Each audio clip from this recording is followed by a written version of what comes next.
Hello everybody and welcome to this first game of Marvel Crisis Protocol by Atomic Mass Games. We're going to be trying out the sample scenario that comes in the How to Play booklet in the core set.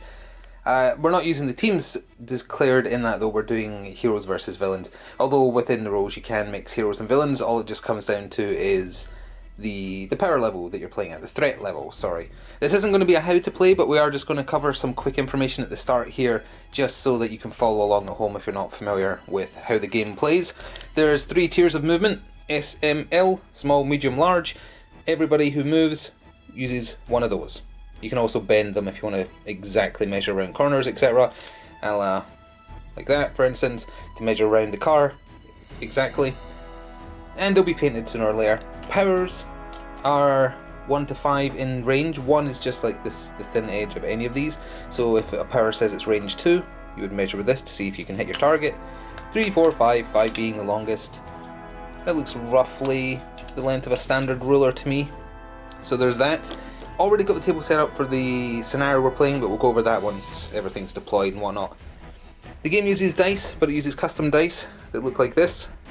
So for instance, that is a block. That is a failure that cannot be manipulated and turned into something else. That is a wild that usually has extra effects and counts as a success. That's a hit, so it's just a success. That is a crit, which generates additional hits once. And I think that's it besides the blank. So that's what the dice look like. So for instance, you might have to roll like 3 of these for an attack. If you're attacking, you count up hits, crits and wilds. The defender gets a certain number of defense dice, so for instance, say they had defense 3, they would roll as well, and they count blocks, wilds and crits. So 2 would have been blocked there, plus an extra chance for another 1 because of the crit, and that would have been 1 hit, 2 hit, plus an extra roll for the crit there as well. Just as a quick example. We'll go into more detail once we actually start playing. Well, let's take a quick look at one of the character cards just to go over stats for a character model, then we'll get started. So here's Captain America's card, and just to go over it, this is his HP on his healthy side, but cards have a wounded side mostly. The Hulk doesn't, but that's different. Movement, so that way either say small, medium or large, so Captain America moves medium. Then you have his height, that's important for like whether you can just clamber over something or if you have to do a climb or what you can throw. Then you have threat level, that's for like the total number of points you're playing. All the scenarios that come in the core box are threat level 17, so of that 17, Captain America takes up 4. Then you have physical defense, how many dice you get, he gets 4. Energy defense, how many he gets 4. And mystic defense, he gets 3. So he's not as good as defending against mystical attacks. Although I don't think there's any miniatures that do mystical damage yet. It'll be for like when they add Doctor Strange. Then you have your attacks, most of which, well, some of which require power. So for instance, this is a range 2, 5 attack dice, 0 power, and this is just him punching. It does something special if you get a wild. This is him chucking his shield, it's much longer range, also doesn't cost any power but only 4 attack dice, and you can ricochet it if you get a wild on the attack roll. Then he has shield slam, that costs 2 power, 6 attack dice, range 2. And then you have superpowers, these are like passives, sometimes they're actives. And each character gets 2 actions per turn, so they could move, attack, attack, move, attack. You can do as many superpowers as you want, assuming you have the power cost to pay for them, unless the power specifies it's an action. So for instance, Baron Zemo has a superpower that counts as an action. So that's the gist of it. You gain power at the start of each turn, you gain power for taking damage, you gain power for using certain special abilities, for taking up objectives, that kind of thing. Again, this will be covered as we play. Only other thing, if a character is reduced to 0 health on their healthy side of their card, they are immune to damage for the rest of the current round. Start the next round, you flip the card, and they go to their wounded side, which usually has some different things. For instance, in Captain America's case, I believe the only differences are he has 1 more max HP on his wounded side, and he gains a new passive called I Can Do This All Day, which just helps him with defending. So that's the gist of it. Let's go over the 2 teams that we'll be playing today. So coincidentally, all the heroes team together and all the villains team together in the core box both come to the 17 threat. It's almost as if they expected you to do it, even though the tutorial battle doesn't tell you to do that. Either way, these are the heroes. So Captain America is technically the leader, he has some special bonuses for the crew being Avengers affiliated, which they are because at least 50% of them are Avengers affiliated. All of them are, but you can mix heroes and villains and still technically have an affiliation as long as half the models are of one affiliation, or slightly more than half, I've forgotten now. Either way, we also have Iron Man, Captain Marvel, Black Widow, and Spider-Man. Now you're usually supposed to pick, I believe it's 8 team tactic cards, and if you meet the criteria for one, you can play it, spend a power cost, have special things happen. To keep this a little bit more simple, both sides only have 4 cards. The 4 cards for the heroes are Avengers Assemble, Second Wind, Seeing Red, and Ricochet Blast. So as not to bog you down with rules, we'll only concern ourselves with what these do if they actually get played. So the villain side, which is Cabal Association, being led by the Red Skull, who also has some leadership bonuses, Baron Zemo, Dr. Octopus, Crossbones, and Ultron. I guess it isn't classed as Hydra just because the Cabal includes people who aren't in Hydra. And for their team tactic cards, we have Cosmic Invigoration, Dark Reign, The Age of Ultron, and Patch Up. So we're going to deploy everything now, and then we'll go over what the mission actually entails and how you win, and then we'll get started with activations. So when you're setting up a mission, you always have 2 separate mission objectives. One of the blue type, one of the red type. One's extraction, one is secure, I believe. So you usually randomise, but again we're playing the one out of the how to play rulebook. So we have Riot Sparks over Extremist 3.0 as the secure, and Struggle for Cube contents continues rather for the extraction. So these get set up. You've seen them on the board already. So for instance, these are the Extremist consoles. Look like that. There's 4 of them. One there, one on the far side there, and one on the roof there. And then the cube fragments, you've seen them scattered as the hand grabbing the Tesseract section. One in the middle, and then basically on each corner as well. Now when I saw the devs of this game play it on stream a few times, they usually don't have a lot of scenery. I don't know if that's just for simplicity or if the game is just supposed to have less scenery in general. Playing on the Batman board, so we're just leaving it as is. Certain characters can fly, certain ones can wall crawl, certain ones can't. So it'll be harder to get the ones on the roof. So the way both works are that if a player scores 1 victory point for each Extremist console they secure during the cleanup phase. To secure, you just have to have the most healthy models close to it, within range 2 I think it is, or range 1.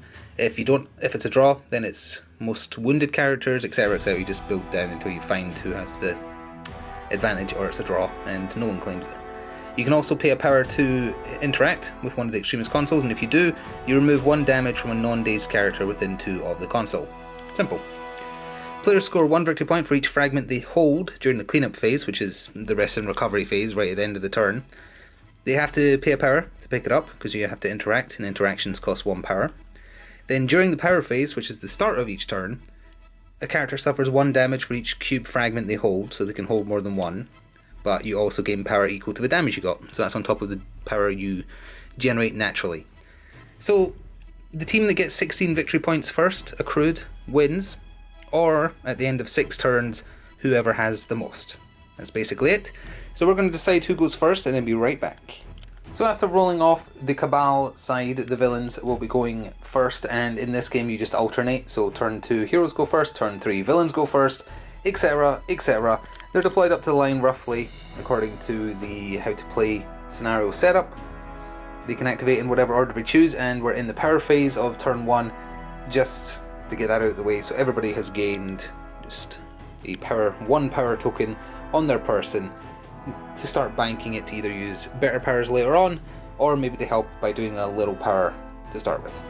Alright, let this inaugural game of Crisis Protocol get started with Cabal turn 1.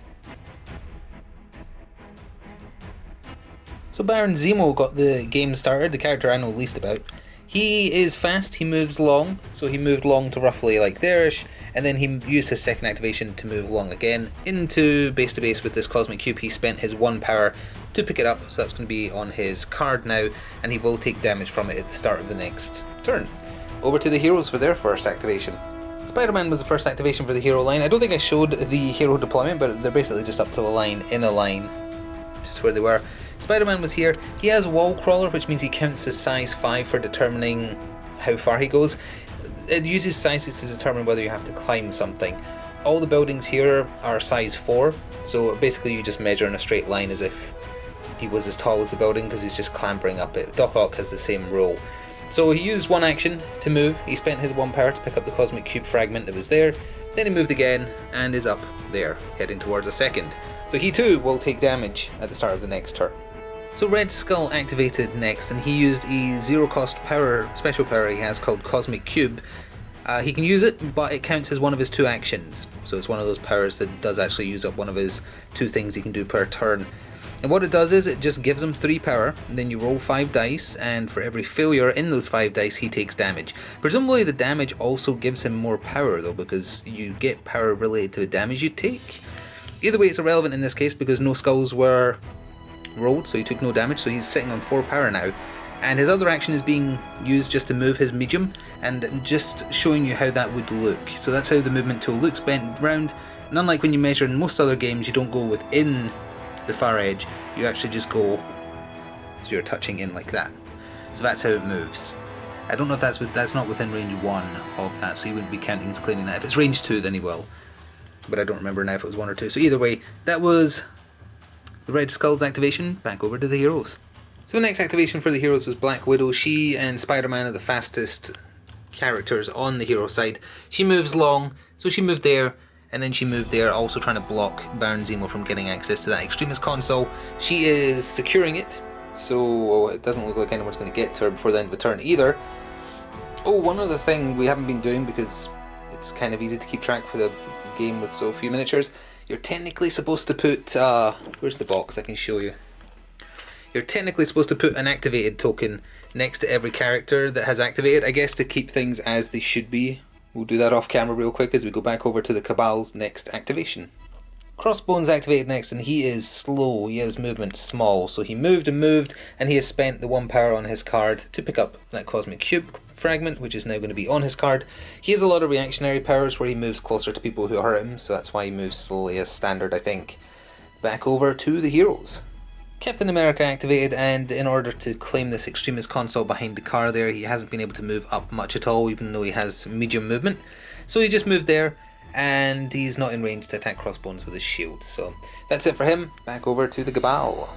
So down here on street level, Ultron activated, and he can fly, so he counts his strength 5 for determining just straight movement as well. So he hovered up to there, then he moved forward ever so slightly to where you currently see him, and he is claiming, or trying to secure at the end of a turn, that Extremis console right there. So now it's either down to Carol Danvers or Tony to go for the heroes. Iron Man activated next. He moves medium, so he moved to there, and then he moved to there, hoping to get up onto the roof because he can fly as well next turn, but he won't be stopping Ultron this turn from securing that one. So now it's just Dr. Octopus to end off the Cabal's first turn, and then Captain Marvel for the heroes. So we're back after probably both their activations. So the final 2 activations to end off battle round 1, Doc Ock activated and moved to the far side of this Extremis console. He's counting as securing it as the turn ends. Then Carol Danvers moved medium twice to the far side of a Cosmic Cube fragment and paid 1 power to pick it up. So now we're moving into the recap, or the cleanup phase is what they call it, in this game, where secured consoles will give it victory points and cube fragments will give it victory points, along with some damage and power. So we'll be back once we've calculated that. So at the end of battle round 1, the way things stand is that both the Cabal and the Avengers hold 2 Extremis consoles each. 1 for the Cabal, 2 for the Cabal, 1 for the Avengers, 1 for the Avengers, and also 2 people on each team have a Cosmic Cube fragment for 2 more victory points. So it's all even at 4 victory points apiece. So now we move into the start of turn 2. So the turn thing will go over to 2, which you can't see. Activation markers will come off of everybody. Everybody generates 1 power, and everybody who has a Cosmic Cube fragment, so for the Avengers that's Captain Marvel and Spider-Man, for the Cabal that is Crossbones and Baron Zemo, they gain an extra power, but they also take 1 damage, and also the heroes go first this turn. So battle round 2 got started by Iron Man. He flew up to here to face Ultron and to contest this Extremis console. He used a Repulsor Blast, which is a 0 power cost, and it's energy attack for 4 dice. Ultron has 3 energy defense. And just to go over things, he eventually just did 1 damage, but again, just to show kind of like the dice rolls that did happen.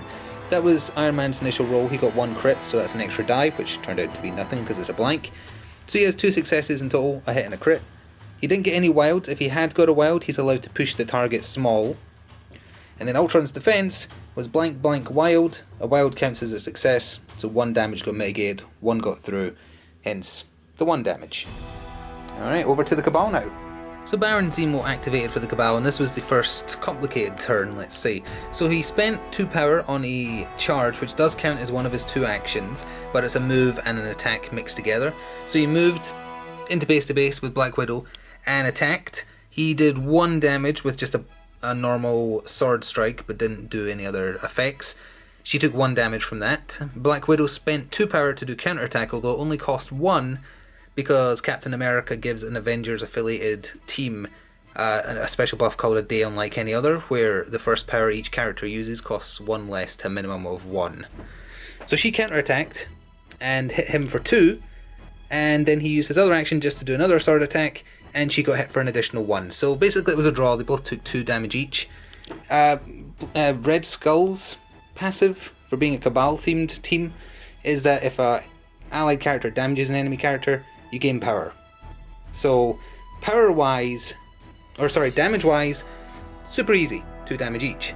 Power wise, they've been spending and gaining to the point where they're now actually sitting both on...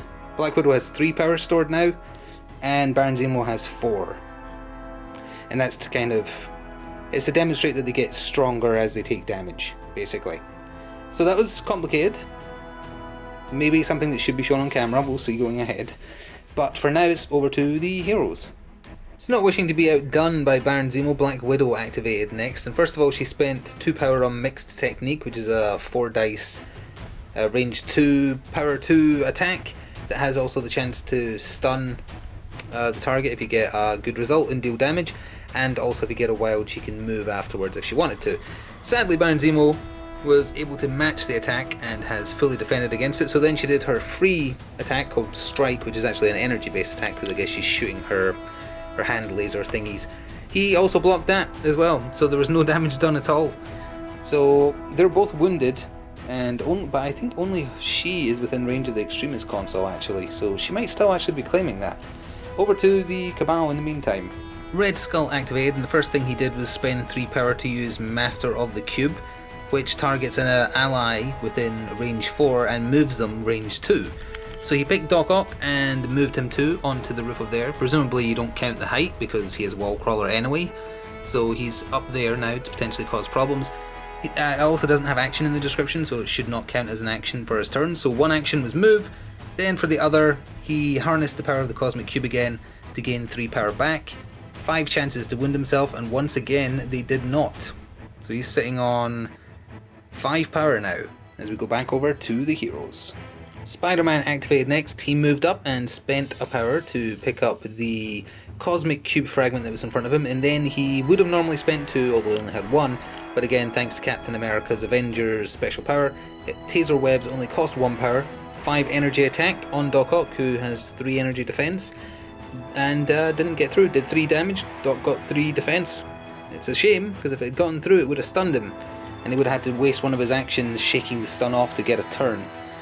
But he did pick up another Cosmic Cube. That's good for the victory point health, but bad for Spider-Man's health, because he's going to take 2 damage at the end of the turn now. But over to the Cabal. Ultron activated next, and he stood still and just unleashed 2 attacks on Iron Man. First of all, he did an Energy Blast, because it generates him power equal to the damage done. It did 2 damage, but Iron Man has a passive called Invincible Iron Man. Any damage taken by him is reduced by 1 to a minimum of 1. So the 2 became 1. Then with 3 power spent, Ultron did, I think it's called Metallic Fury, which is like a 7 attack. And you can choose whether it's physical or energy. He chose energy because Iron Man's energy is worse. That did 3 damage, reduced to 2. So in total, Iron Man has taken 3 damage. I think he has 2 or 3 HP left on his healthy side of his card. And that was Ultron's movement, or activation rather. So the next activation was Captain Marvel, and discovered that, well, she's obviously energy based and Crossbones is not good against energy. So Crossbones was back here. She fired an energy blast at him, which was just barely within range. It hit him for 3 damage. When he gets damaged, he is allowed to just move small towards whoever hurt him. So he did, but that was a mistake because that put him in range with the power that generated for her to spend 3 in total, or 2 because it was reduced thanks to the Avengers thing, to do Rocket Punch.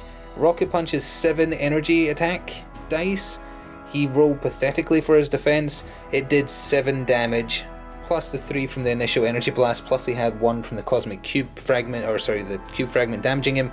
So that indicates, this icon here, he is dazed. So he drops whatever he's holding, they have to be put within range 2, that's just within range 2. And he now cannot be interacted with for the rest of the turn. He doesn't get an activation this turn, and then his card will be flipped over to his wounded side at the top of turn 3. So now, it is over to the Cabal, but Crossbones will not be getting a turn. So thanks to Crossbones not getting a turn, the last activation for the Cabal was Doc Ock up on the roof here. His basic attack has range 3, so he's well within to not need to move to hit Spider-Man, so he just did 2 strikes. I think they're just called strikes. Yeah, 4 physical attack. So he just did it twice in a row. All in all, it only resulted in 1 damage on Spider-Man. Spider-Man has a passive superpower called Spidey Sense. He's allowed to reroll up to 2 of his defense dice, so that helped a bunch as well.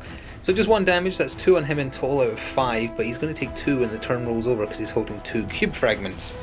So things are going to get a little bit dicey for him up there, I think. So now it's over to, I think it's just Captain America to end off the turn. So to see off round 2, Captain America just had to basically sit still and do nothing with his turns to make sure he's still securing the Extremis console there. His shield, one of his shield attacks doesn't need line of sight because it's like bouncing around all over the place. Although I think Crossbones is still out of range, he can't hit him anyway because he's not counted as being there until the turn rolls over. So that takes us to the recap for Battle Round 2. So at the end of Battle Round 2, the Cabal are claiming this Extremis console. This one is not being held by any of them because it's just 2 healthy characters because they're not on their wounded side. So it either both gives a point or doesn't. We're just going to count it as it doesn't. Baron Zemo is slightly out of range here, so that does count as Avenger claimed. Captain America is claiming the Extremis console back there as well. Baron Zemo is holding a... Did I say Baron Zemo when I meant Captain America? Either way, Baron Zemo has a cube fragment for 1 victory point. Spider-Man has 2, and Captain Marvel has 1. So as things stand, we're going into Battle Round 3 with the Avengers on 9 victory points and the Cabal on 6. However, Spider-Man, now that the turn is starting, takes 2 damage, Captain Marvel takes 1 damage, Baron Zemo takes 1 damage. So Captain Marvel and Baron Zemo are 1 away from going to their wounded side. So to get Battle Round 3 started, Baron Zemo activated first for the Cabal and spent 2 power to Steel Rush. He gets to move medium after the attack is resolved. He stabbed at Black Widow, didn't do much or anything, but he moved medium to be next to the Extremis console, and as you can see, obviously he then did something else that made much more of a difference. He spent 2 more power on Master Swordsman, which lets him reroll failed attacks. He then just did a basic sword strike for 5 attack chances, and as you can see, Black Widow did not do well with her defenses. Took 4 damage and she is now dazed, so she will not get an activation this turn. She'll be flipped over to the damage side of her card next. She didn't have any cube fragments, so she isn't dropping anything, but she is no longer healthy, so Baron Zemo is claiming that Extremis console. Spider-Man activated next and started by spending 2 power, although it goes down to 1 power to do taser webs again. On Doc Ock, did much better this time by dealing 3 damage and doing a stun because it did at least 1 damage, so he now has to waste one of his activations to shake the stun off before he can do anything. Spider-Man then moved long down here to the Extremis console, and that's it. He's going to be knocking himself out when the turn rolls over, but he will still gain 2 victory points first. Well, 3 technically, because he's claiming that with Captain America. So that was a strategic move to retreat to get as much points as possible, but he will go, like, he's essentially giving up his turn next turn, if you know what I mean.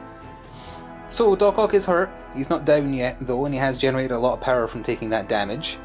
Over to whoever's next for the Cabal.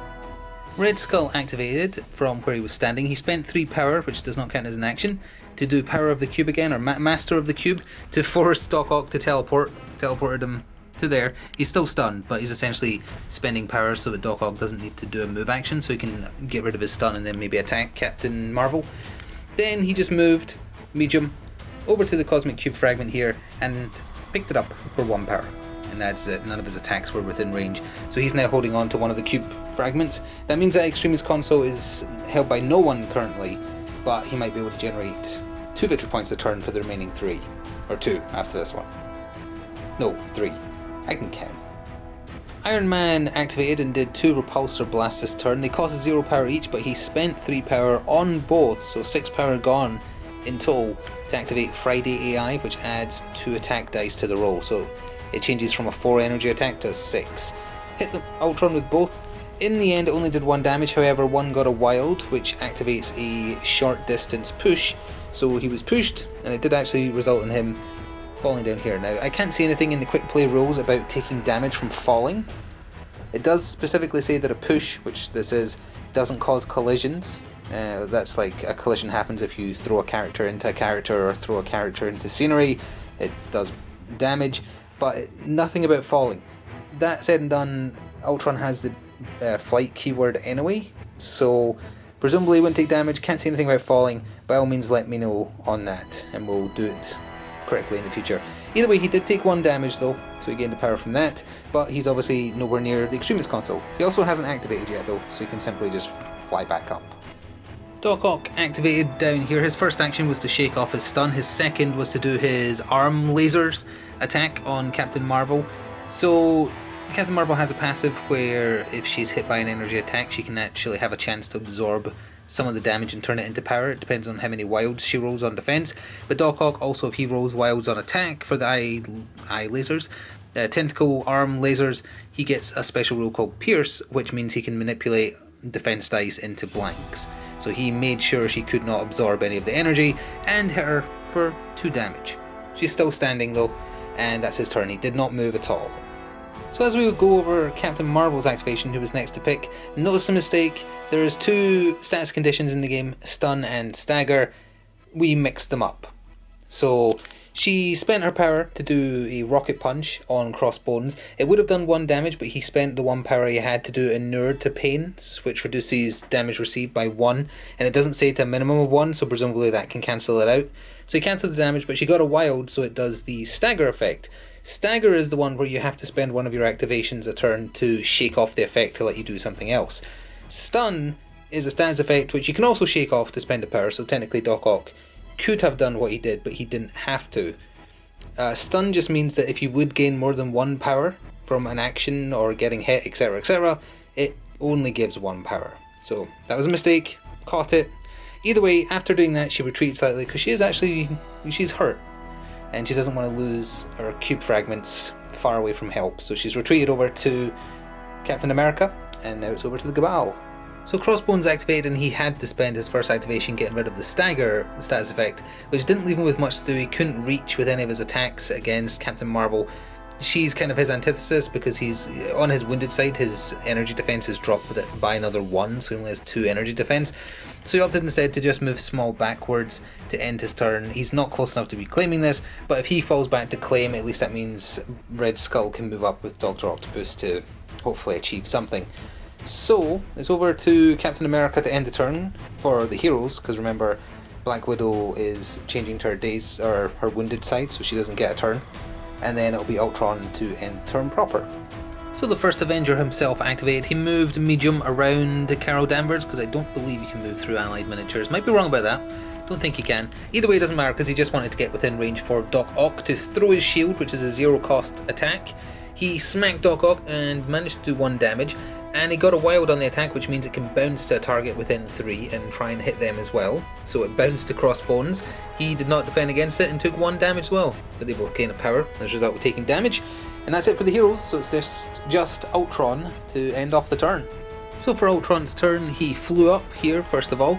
Then he spent 3 power to Metallic Fury again. Iron Man had 3 defense because he chose to make it energy because that's Iron Man's weakest defense of the 2. He can make the attack element. All said and done, 1 attack got through, and that is it. I believe Tony has 2 HP left now, 1 or 2 HP before he would have to flip over to his wounded side. And that takes us to the recap phase for turn 3. So at the end of turn 3, nobody is holding this Extremist console. The one up here is still contested by 2 healthy heroes. This one gave a point to the Cabal because Black Widow is knocked out. Over here, Spider-Man claimed that Extremist console because there's no one to contest it. Well, Carol wouldn't have been close enough, but either way, Spider-Man claimed it. In terms of cube fragment points, Baron Zemo and Red Skull gained 2 victory points in total for the Cabal for each having a cube fragment. Captain Marvel rather, has a cube fragment. Spider-Man still has 2, so that's 3 more victory points for the heroes. So as we go into the next turn, the Cabal is sitting on 9 victory points and the Avengers are sitting on 13, so they're only 3 victory points away from winning. So something drastic is going to have to happen for the villains if they actually want this to go on more than one more turn. That said, however, as we roll into the power phase of turn 4, Spider-Man is immediately knocked out by the damage he takes from the cubes, so he'll be dropping the cubes around his person, and we'll cover that once we go over to the first activation, which in this turn is for the heroes.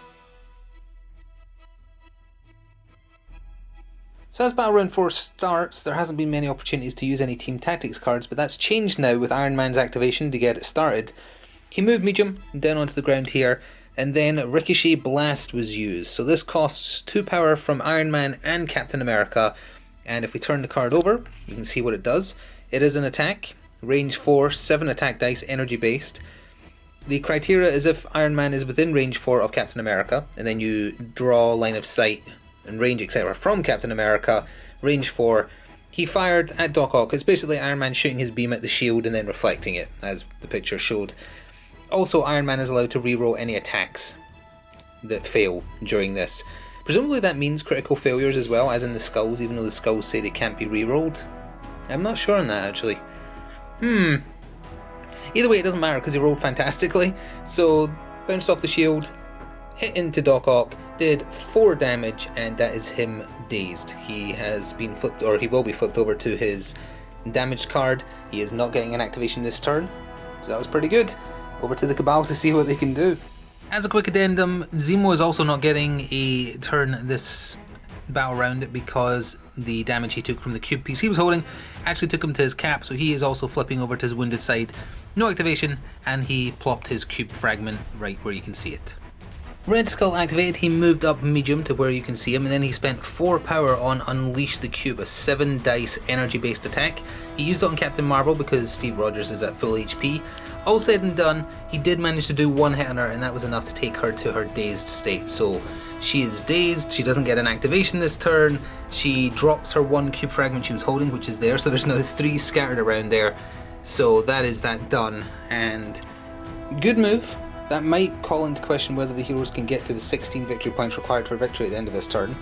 We've still got Captain America, Black Widow, and that's it now that she's knocked out, to go for the heroes as we pass back over to them. It was a quick activation for Black Widow because you can't attack dazed characters. So she moved, picked up the Cosmic Cube Fragment that Baron Zemo dropped, and then simply used another move to move back to be claiming the Extremis console there. So it's just Crossbones or Ultron to go for the villains, and then Captain America for the heroes. So the game is going to end at the end of turn 4, but we'll just quickly go over other activations. We'll just go around the table rather than order in which they happened. Crossbones just moved back to claim this Extremis console. Ultron has to stay up there to claim that Extremis console. Steve Rogers walked back around the unconscious or dazed Captain Marvel and has picked up 2 of the fragments that were both within range and he had the power to spend. So those are 2 to the final points. So we will now go to the overview of what was scored there and what the final score is. So at the end of round 4, this Extremis console is being held by Crossbones, this Extremis console is being held by Black Widow, this one up here is being held by Ultron. No one is holding that one because dazed characters cannot claim. So it was 2 victory points to the Cabal, 1 to the Avengers.